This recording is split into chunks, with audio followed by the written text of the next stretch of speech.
the swastika of the Nazi Party.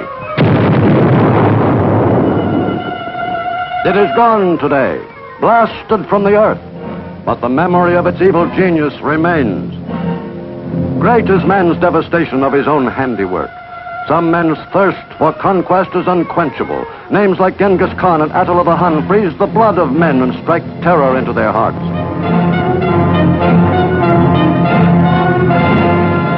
Such a name was Adolf Hitler.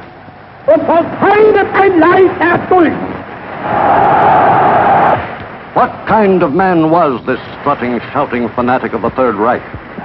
If anyone really knew Adolf Hitler, surely it was his own family. Here is Adolf Hitler's sister today. Her name is Paula Wolf. Let her speak. I quote her. When we children played together, my brother Adolf was always the leader. All the others did what he told them to do. They must have had an instinct that his will was stronger than theirs. Father wanted Adolf to become a government official as he was himself, but my brother could not make up his mind. He wasn't the type to sit all the time, and therefore, as a government official, he would not feel at home.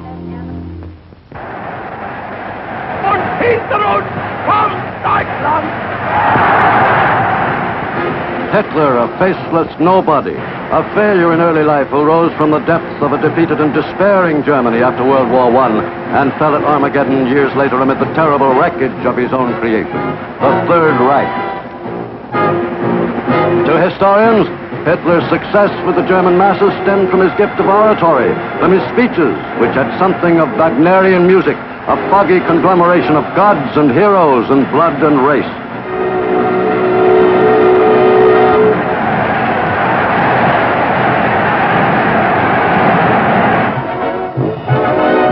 The tale of his boyhood in Kaiser Wilhelm's Germany is soon told. In the city's streets, among the crowd, the camera's eye seeks in vain for the son of a petty customs official. Proud, apart, almost friendless, he dreams of being a poet, an architect, an artist. But he winds up as a house painter and sometime common laborer. Through his 20s, the world knew nothing of him.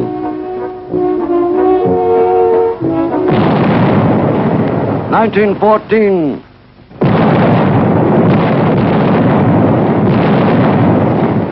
The Great War rescues him from failure, a time for heroic deeds. A new symbol, the swastika, rises from black German defeat. Members sign up for the German Workers' Party. The symbol appeals to Adolf Hitler. As a corporal, he had been wounded and gassed in the war, and he soon leads the bitter veterans in the dark days that follow. The parades are an integral part of this new political force, soon to become the Nationalist Socialist or Nazi Party. It is now 1920, and Hitler talks himself into the leadership of the party. 1923, Hitler and General Ludendorff lead the abortive beer hall riots in Munich. Hitler goes to prison, and the fanatic Dr. Goebbels takes over the party. From headquarters in Munich, Goebbels screams, "We build the Third Reich on propaganda." While the parades go on, Hitler sits in Landsberg prison and writes Mein Kampf, the Bible of the Nazi movement, the answer to unemployment, breadlines, depression. Fight, fight. Julius Schaub, an early follower of Hitler and a fellow prisoner during Germany's days of desperation, talks now. Während unserer gemeinsamen Festungszeit im Land. I quote, "While we were prisoners together at Landsberg, Adolf Hitler spent the mornings working on his book, Mein Kampf. In the evening after supper, when we came together, he used to read us several chapters from his book. There were discussions. The main participants in these discussions were Hess, Griebel, and Dr. Weber. For us young people, it was a training school, if I may say so, because at that time we hadn't realized just what Adolf Hitler was planning to do." Out of prison and now a hero, a happy Hitler resumes control of the party.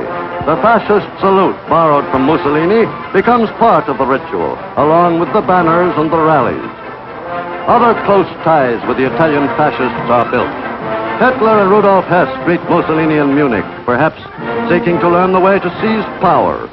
The anti-Semite fanatic Julius Streicher is there, and the groundwork is laid for cooperation between the fascists and the Nazis before Mussolini returned to Rome. behind the pattern of demonstrations, parades, inflammatory speeches, and rituals lies a diabolical purpose. Hitler says in Mein Kampf, man is a fighting animal. A nation, being a community of fighters, is a fighting unit. Any living organism which ceases to fight is doomed to destruction. The present government is weak. Therefore, true Germans must fight this government, conceived in shame and perpetuated in weakness. In speech after speech, Hitler screams his dogma at the German people. Nazi meetings begin to look more like military maneuvers than political rallies. 1928. Hitler has 12 seats in the German Reichstag. By 1930, the World Depression is strangling Germany. Hitler now has an ally. Rioting and disorders play into the hands of the Nazis. And by 1932, they hold 230 seats. Violence and intimidation become part of the pattern. Their newspapers, filled with inflammatory propaganda, carry the message. 1932, Hindenburg defeats Hitler for the presidency by a slim margin, the beginning of the end for him.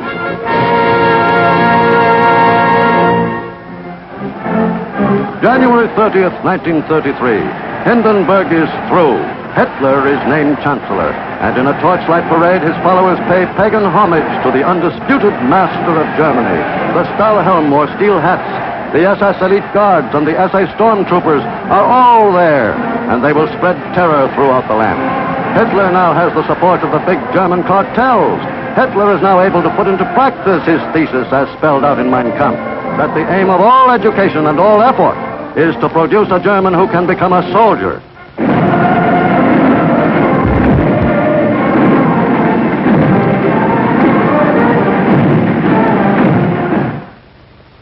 The Nazi Party can now start organized persecution of those Hitler has declared enemies of the state.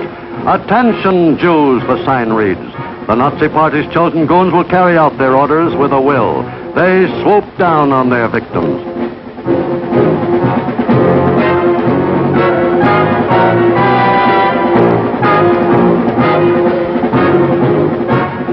Homes are broken into day and night. Hitler says in Mein Kampf, only the application of brute force used continuously and ruthlessly can bring about a decision in favor of the side it supports. Early in 1933, all meetings of the Communist Party are forbidden in Germany.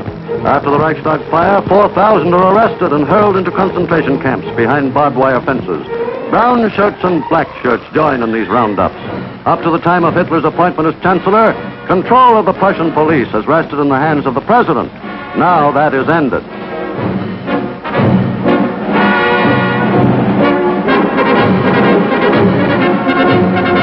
The Prussian police are commanded by Hermann Goering, whose beer barrel shape contrasts with the lean, hard bodies of the men under his command.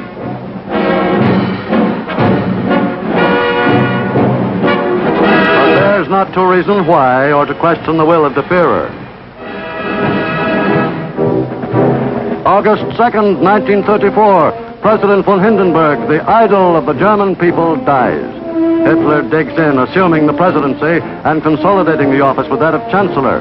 He prods the German people toward his goal at an ever-quickening pace. The Nazi Party consolidates its strength and follows its blueprint to dominate the entire country. Hitler begins to acquire the glassy stare of the self-convinced messiah and has already become a total dictator. Several months earlier, he told a dismayed Reichstag the details of his first bloodbath. Minister President Hermann Goering, Hitler says, has been the avenging angel of the Führer. Kurt von Schleicher and his wife have been shot dead. Captain Ernest Röhm, once Hitler's companion, is gone. Cries out Hitler, if anyone reproaches me and asks why I did not resort to the regular courts of justice, then I say this. In this hour, I was responsible for the fate of the German people.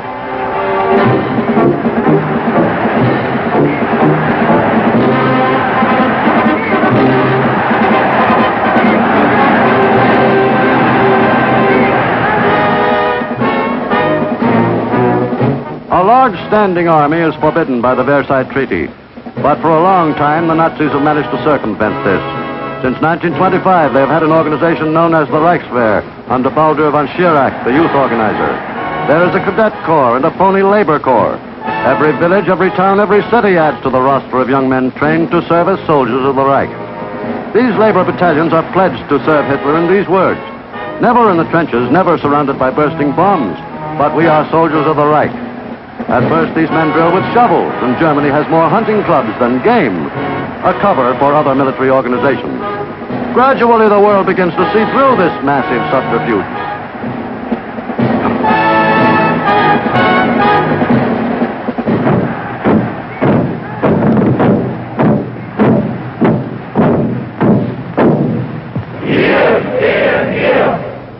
Wir sind bereit und tragen Deutschland in die neue Zeit. Deutschland! Kamerad, woher stammst du? Aus Friesenland. Und du, Kamerad? Aus Schlesien. Von der Saar. Ein Volk, ein Führer, ein Reich, Deutschland!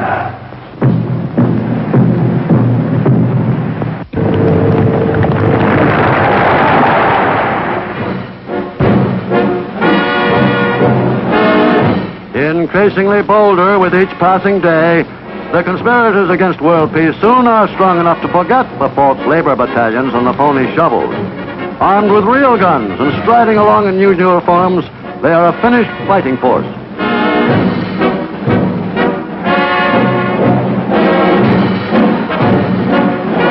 Cavalry, another violation of the Versailles Treaty, whose framers remembered the feared Uhlans, passes in review before the Reichsführer.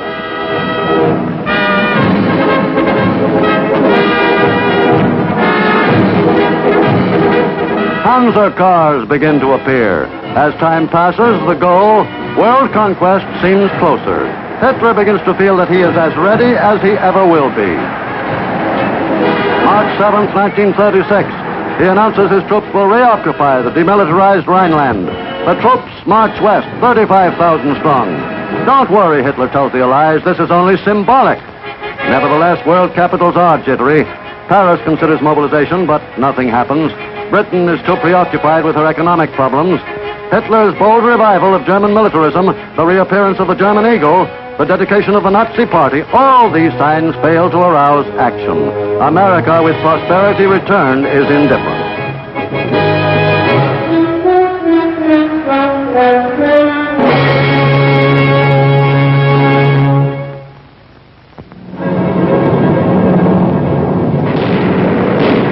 By 1938, Hitler has an air force of 1,500 first-class fighters, tanks and Panzer cars for his slick motorized division, and 3.5 million trained soldiers.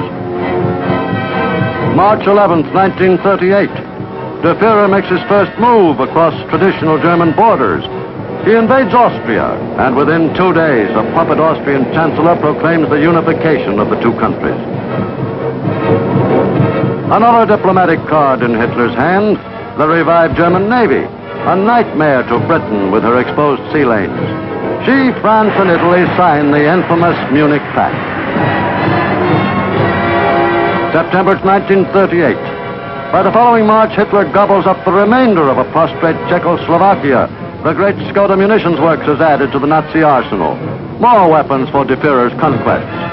The Munich Pact becomes a symbol of appeasement, and the world wonders where the next strike will be. And now Russia begins to show an active concern.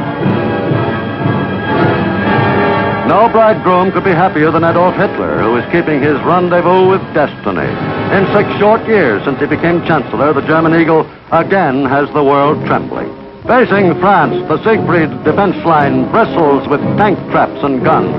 But Hitler's move will not be there, but to the east. Yes, Poland is the next target. As Germany and Italy sign a military pact, the German divisions are sent to the Polish border and begin maneuvers. The world, hoping for Russian intervention, is shocked when Hitler and Stalin sign a friendship pact. It is not long before the maneuvers are recognized by the world for what they are, preparation for another Hitler invasion.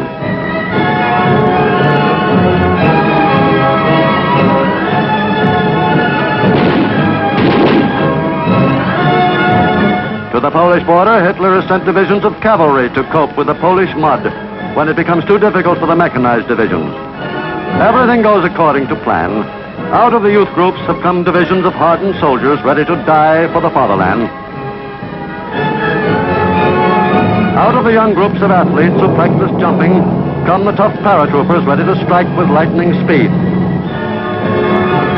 From the glider clubs, supposedly sports clubs, come the trained pilots to man the Messerschmitts.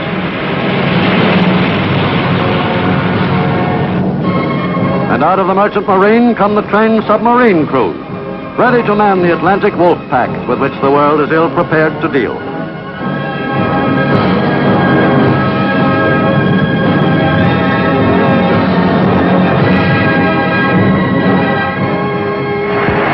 Yes, the youth groups are serving their purpose in the Nazi master plan.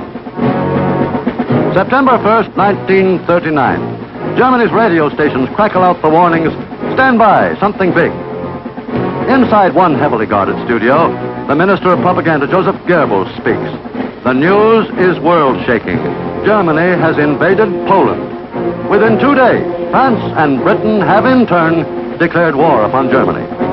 From the balcony of the Reich Chancellery, Adolf Hitler speaks to the people. "Let us do duty." He is shocked and furious that the Allies have come to the aid of Poland. There is fighting in the streets of Danzig, desperate fighting all over Poland.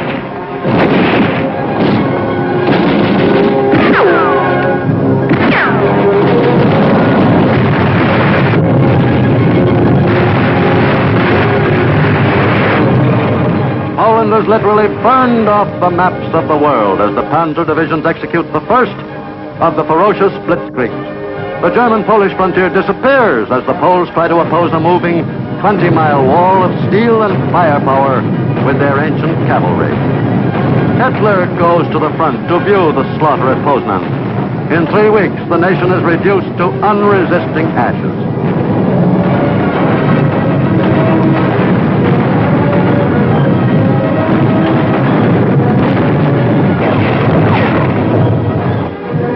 Britain and France had decided to come to the aid of the stricken country, but there is little they can do.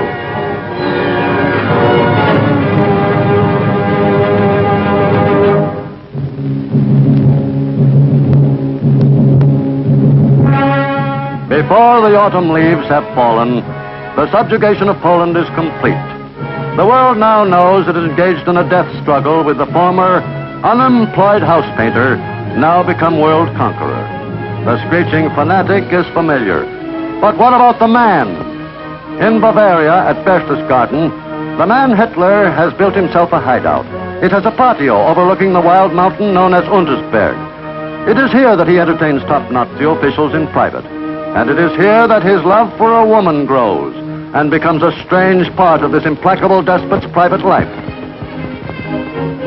Eva Braun, ex-receptionist in the photo shop run by Hitler's photographer Heinrich Hoffmann, had begun to appear earlier at Hitler's private receptions at his mountain retreat. Few people knew the strange fascination he has for women. Because of him, 3 had tried suicide. Eva Braun walked into Hitler's life in the early 30s, but only his intimate friends know of the relationship. While he conferred with party aides, Eva was always in the background at Hitler's retreat, the Berghof. As a very young girl, she had been in a woman's institute in Braunau. Hitler took her under his protection in 1932, after she'd tried to kill herself. With Eva came her sister Gretel.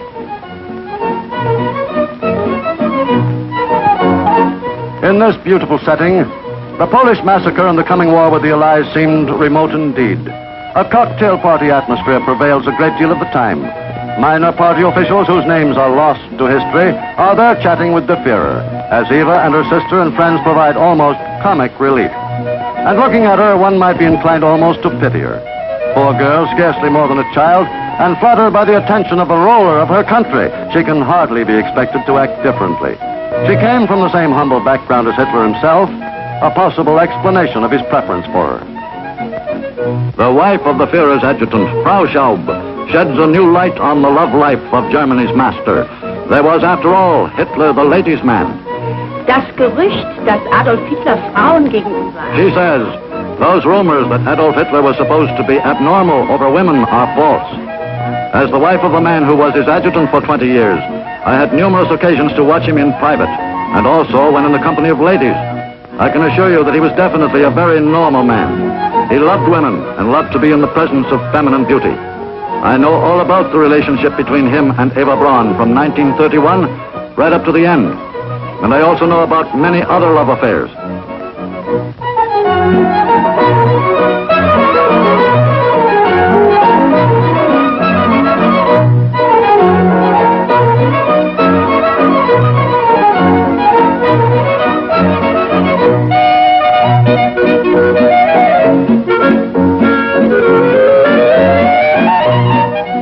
Eva first was seen with Hitler in his house in Munich, and then at the Berchtesgaden hideout when that was built.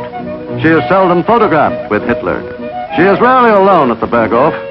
In addition to Sister Gretel, she has many of her friends who help to provide light-hearted diversion, as a balance perhaps for the more serious matters under consideration. They are joined by the wives of Hitler's visitors among the party members. Eva herself enjoys the picture-taking sequences. Perhaps it is the camera that causes the playful mood. Perhaps it is an escape from the frightening decisions being made at these meetings. From top to toe, Eva makes an attractive picture of medium height, blue eyes, round face, framed in darkish blonde hair.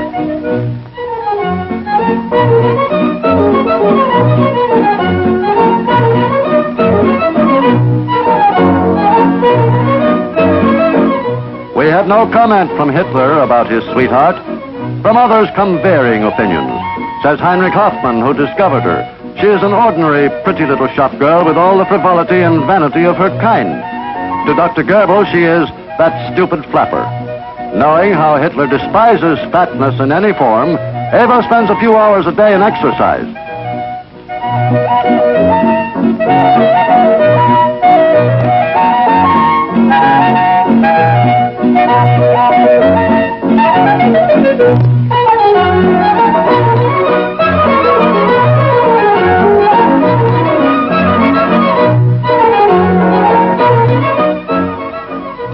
Of course, Hitler, whose waking hours are taken up with 1,000 duties and obligations, is hardly able to pay her the attention a girl of her years would normally expect.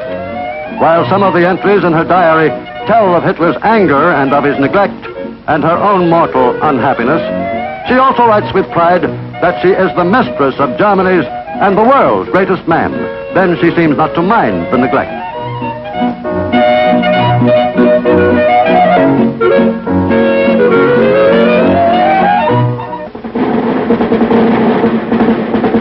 In the Berghof, the housekeeper has long been Frau Raubel, who is Hitler's half-sister.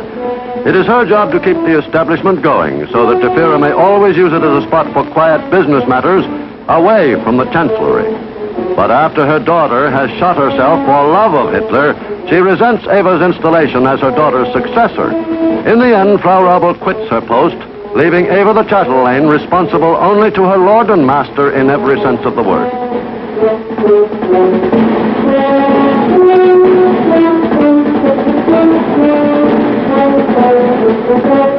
Over the years, Hitler's bodyguard, the brutal Martin Bormann, turns the Berghof into a second chancellery, which is always awaiting guests. It has seen such notable personalities as Mussolini, Count Ciano, the Duke and Duchess of Windsor, others too numerous to mention. This is a reception on the lighter side, however. The chief figure in this group is Herr Professor Goebbels, a frequent visitor to the Berghof.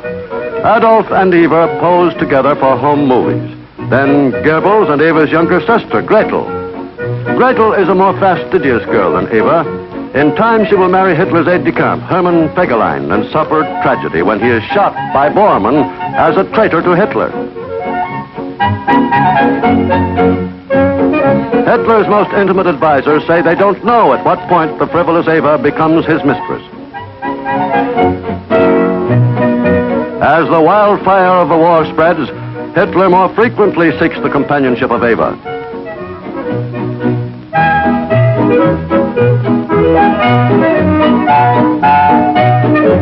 There has been gossip about Hitler and Eva being the parents of a child, but it seems untrue.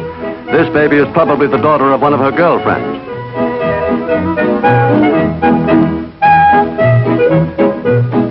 Here is the Führer in a happy mood.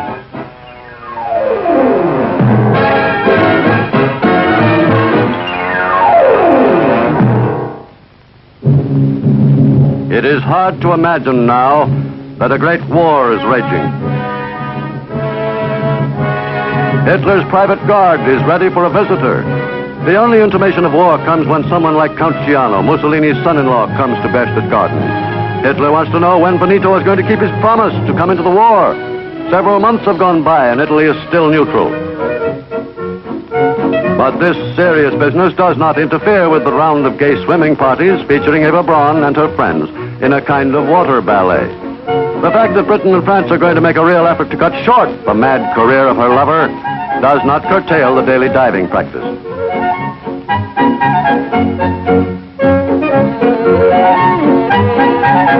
The picnic lunches featuring Das Gut Lager beer.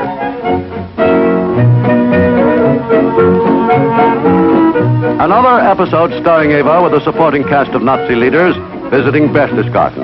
Perhaps the habit of stripping the possessions from enemies of the Reich has caused them to forget their manners.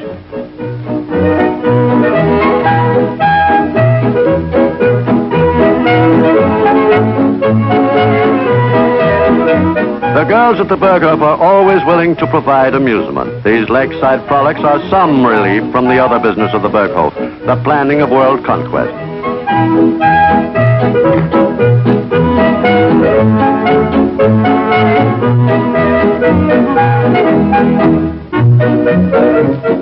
Still more water sports. It is the era of the rubber raft in the Bavarian lakes near the Berghof, and fun for the visiting leaders of the self-styled master race.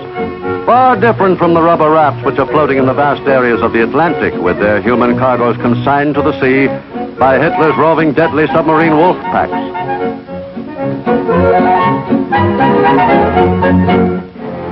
A graphic report for Der Führer, enemy dead, and the plans for further conquest. It is now spring again, April 9th in 1940, and the Nazi planes are in another sky. After a brief show of air might and the march of a few divisions, Denmark and Norway fall before the German army. These tiny countries cannot resist the concentrated might of German arms and take their orders for surrender over the German-controlled radio stations.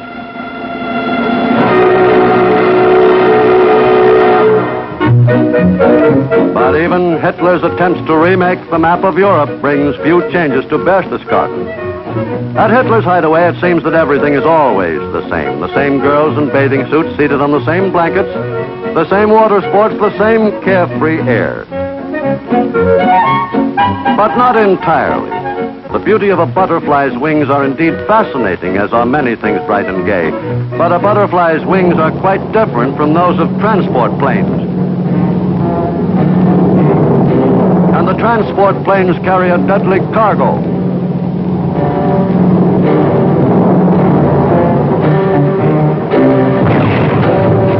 With blinding swiftness, the chain lightning of the Panzer strikes into Holland. Surrender is almost immediate, then into Belgium.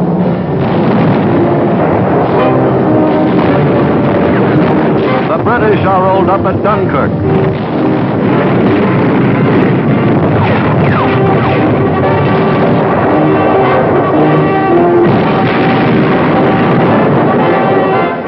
This time, Paris in the spring is a sad Paris.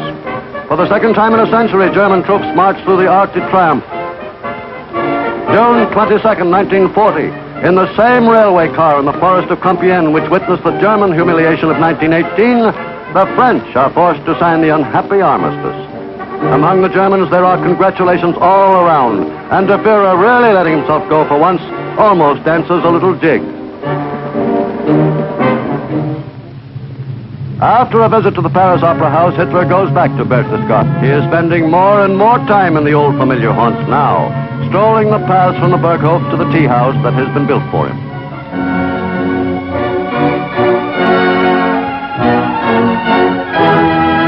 And Eva is less alone than she has been in earlier years.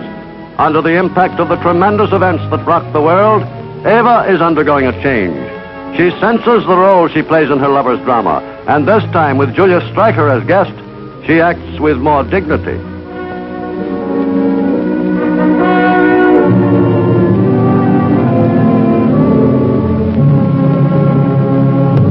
If Adolf seems detached and moody at times, and even busier than usual with Joachim von Ribbentrop and Mussolini, it is because there are great things in the air.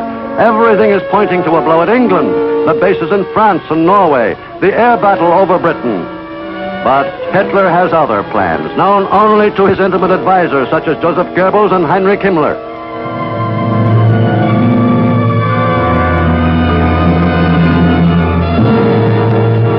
June 22nd, 1941.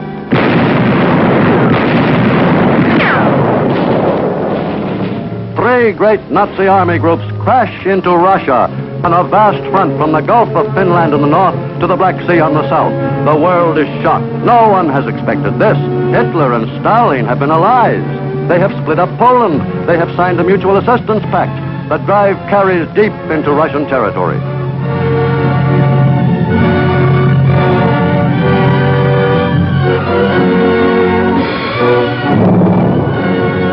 The advance is speeded because the Luftwaffe has absolute control of the air.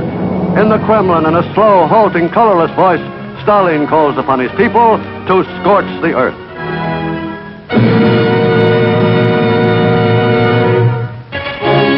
But the Japanese attack on Pearl Harbor on December 7th, 1941, has brought new allies and generals to the Supreme Command. Eisenhower and Bradley join Montgomery and Tedder.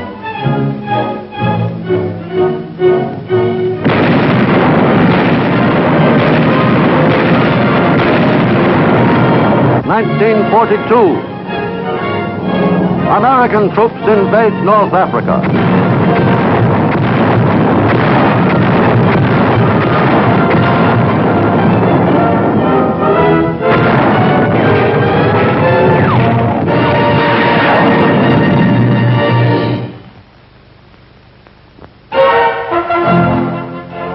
Hitler's Russian invasion has stalled in a great swirling maelstrom of blood and fire, whose vortex is Stalingrad.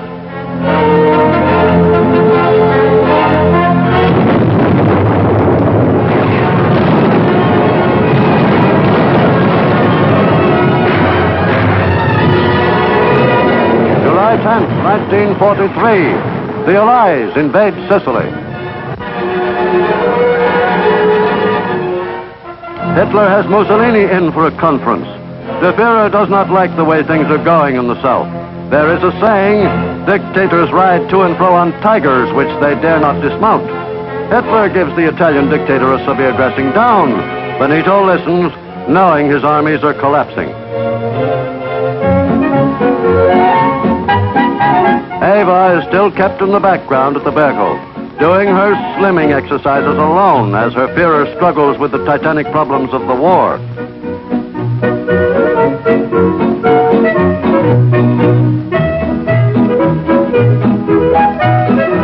How can he keep his factories supplying the troops despite mass Allied air raids? How to get more work out of slave laborers whose will to work must be created through terror and torture, and whose physical energy is being sapped by the lack of food due to the strain on the German economy.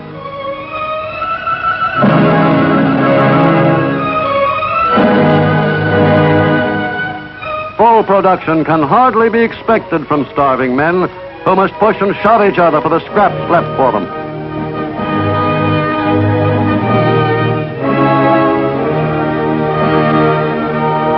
Their desperate existence is hardly considered by the residents of the Führer's private retreat atop the mountain in Bavaria, Eva and her friends.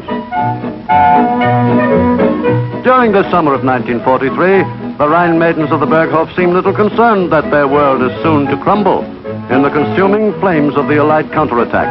Little Eva and her friends hardly have the capacity for such speculation.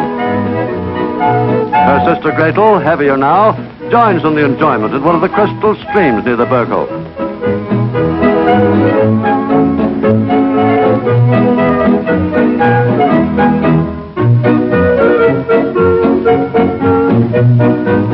The girls like shower baths. The Germans call them Brustbads. This falls makes a natural one, cooling on this hot summer's day. But the showers of the German concentration camps are a different kind of shower. In place of the cooling mountain water, their jets carry deadly cyanide gas, showers of death for the unwanted, race extermination.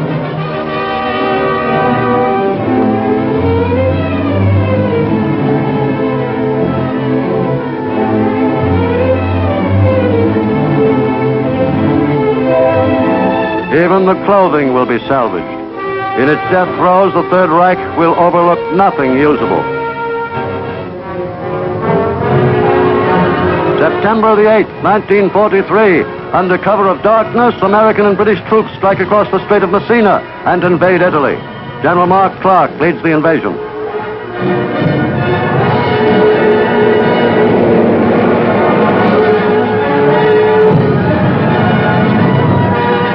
Scratch one dictator, Mussolini. German paratroopers rescue him from the prison in which he has been held in protective custody. Brought to Hitler, he thanks his savior profusely.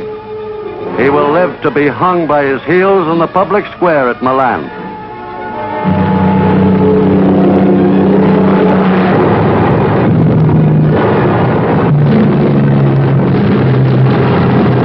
Day and night, British and American bombers are taking off from bases in Britain and North Africa to bomb Germany.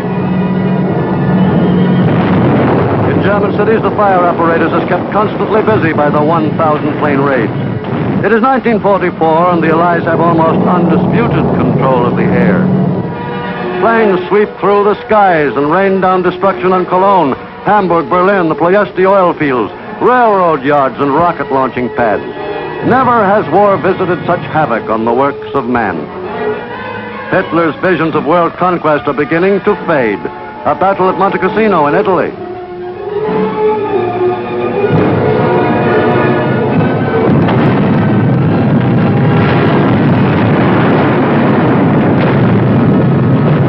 Soldiers of many nations are in the bitter fight for the monastery.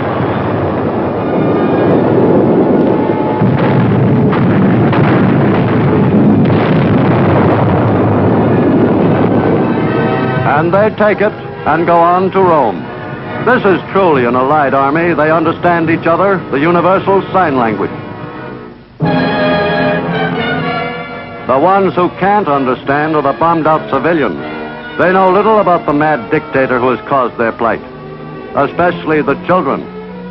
Along the shell-torn roads they trudge, seeking shelter.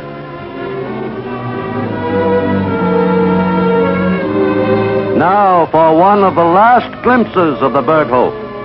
It's the birthday of the son of one of Eva's friends, and war or no war, a birthday deserves a celebration. But even on a birthday, problems press heavily on a dictator's mind. The ring is closing, but there must be some move, some master stroke. And then the bombings. Day and night, day and night. This is the repayment with interest for Warsaw and Rotterdam and Coventry. Yes, the little fellow gets a birthday party. What will the next one be like? Will there be a next one?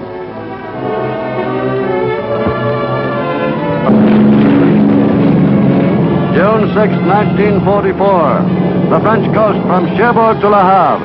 This is D-Day. 40 Allied divisions storm ashore. At Berghof, 2 months later, Hitler and Nazi officials hold a meeting.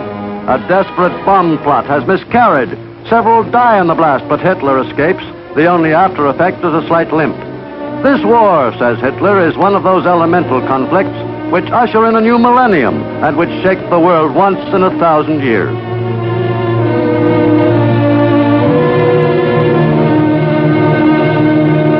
This is Schaub, who was then personal aide-de-camp. Stalingrad.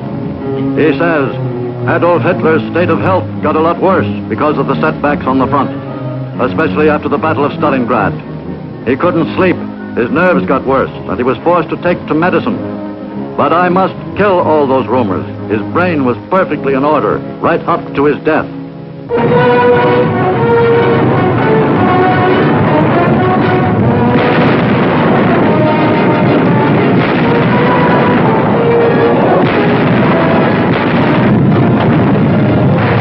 On the Western Front, General George Patton unleashes his tanks. Hitler has worked his revenge for what he considered the humiliation of Germany. He is paying its price. To a desperate Hitler, his blondie is of some comfort. Faithful when even the Fuhrer's life is threatened by his former friends. She is trained to kill on command.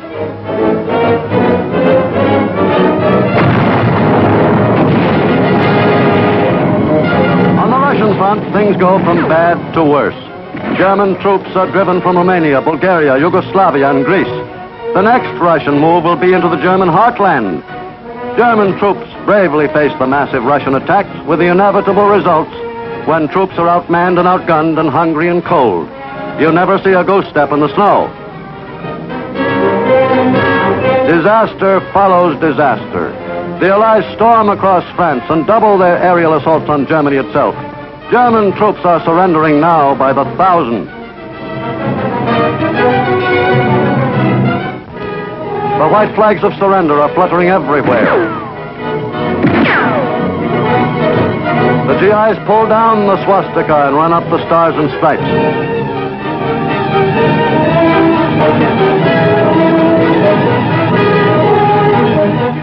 So be it, Hitler tells himself. If the Third Reich must fall, let it be to the Americans. But even this is not to be.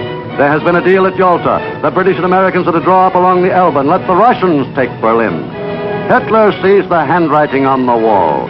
He must go to Berlin to turn the rout into victory or fall in the attempt. And so, he and Eva Braun go there and install themselves in the Chancellery. There he screams for greater sacrifices.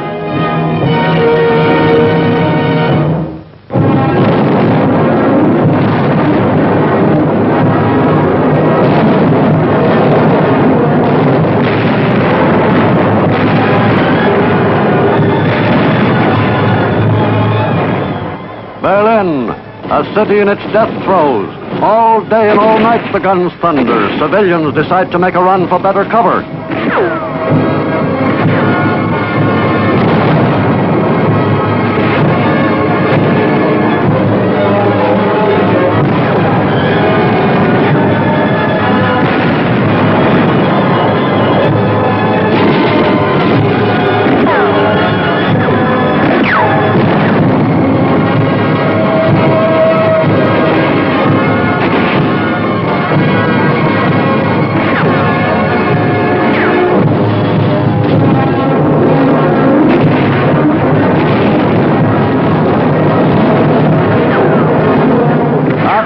You get so you take chances.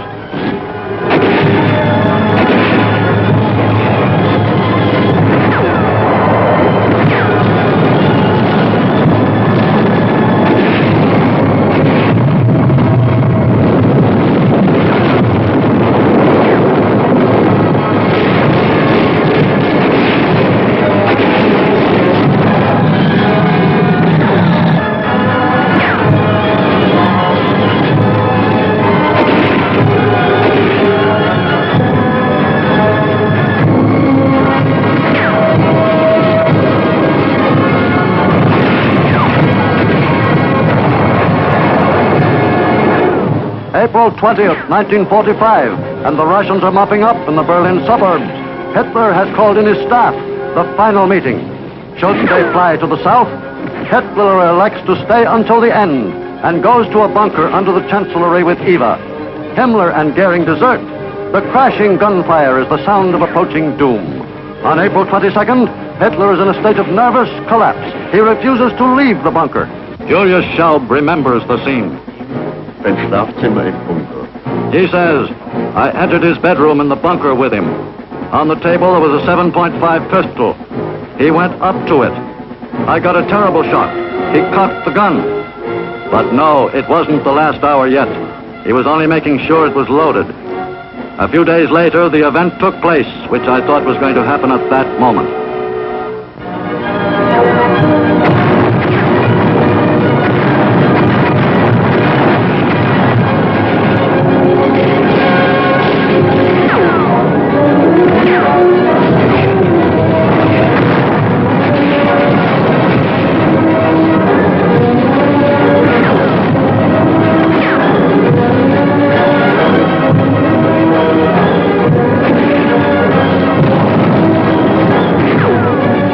As the defenders of Berlin are routed out, poison capsules are distributed to the inmates of the vault in the Chancellery. On April 29th, Hitler marries Eva Braun. Adolf Hitler's personal pilot, Hans Bauer, tells about Hitler's final orders. Circa eine halbe bis dreiviertel Stunde vor Hitler. He says, approximately 1/2 to 3/4 of an hour before Hitler's death on the 30th of April, he sent for me. When I reported, he took both my hands in his and said to me, "Bauer, I want to say goodbye." For a moment I was speechless, and it took 20 minutes to say goodbye. And the other things he said, "Bauer, I have 2 more orders for you. The first is, I make you personally responsible for burning the corpses of my wife and me. The second is, see to it that Bormann gets through to Dönitz. Dönitz will become my natural successor. I have given Bormann large numbers of orders and documents to take with him to Dönitz." All the time I was struck by Hitler's clear way of speaking. I couldn't believe that this was to be the finish.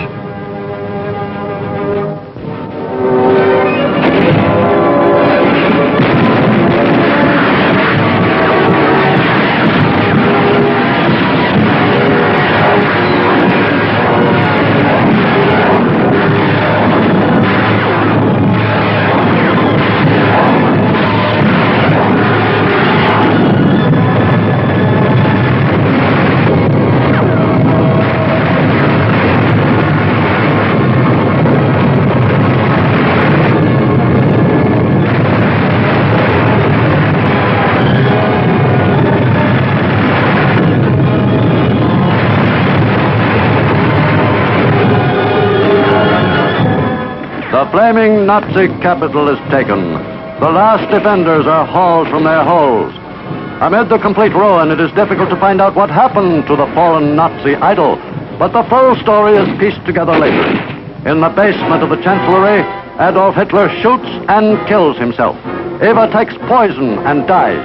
Their bodies are burned by Joseph Goebbels and Hitler bodyguard Martin Bormann and tossed into this ditch in the courtyard outside their death chamber.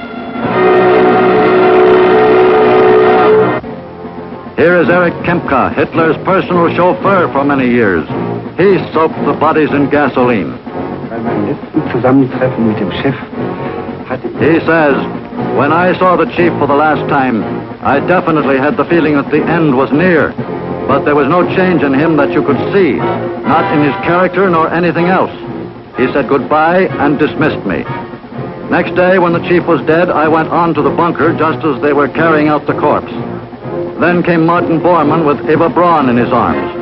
I took her body away from him and carried her along behind Adolf Hitler. We placed these 2 bodies side by side in the garden. I had placed on me the exceptionally difficult moral duty of pouring petrol on them and setting fire to them. The corpses burned from 1:30 until 7:30 in the evening. Joseph Goebbels shoots his 6 children and has an SS guard shoot his wife and himself.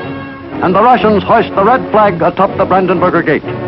American occupation troops arrive from the west, hoist the stars and stripes.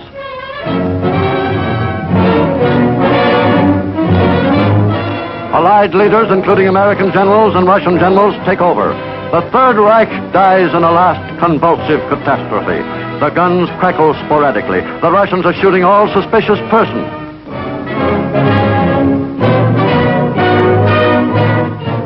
Berlin, May 4th, 1945. A city of smoldering ruins, which, like Phoenix, must rise from the ashes of itself. Adolf Hitler has left a mark on his country, which will be remembered for 1,000 years. The 1,000 years he said his Third Reich would endure. Hitler's private mountain lair, Berchtesgaden, shares the fate of Berlin. The scene of his trysts with Eva Braun is a shambles. The actors have left the scene forever. The Nazi leaders are dead or in prison, and the female lead, Eva herself, is a rotting corpse, charred beyond recognition. And what shall we say of the principal actor, the part-time common laborer whose dream of leading his people to world conquest ran the gamut of violence, torture, concentration camps, mass death chambers, and ended in utter destruction. In death, as in life, Adolf Hitler remains the sinister symbol of tyranny, the ruthless tyrant whose mad ambition did not stop with the enslavement of his own people, but stopped only after it had unleashed upon the world the most brutal war in recorded history.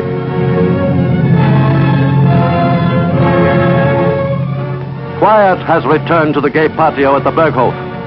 A quiet which, despite the brutal lesson to be learned from the life of Hitler, has not yet returned to the world.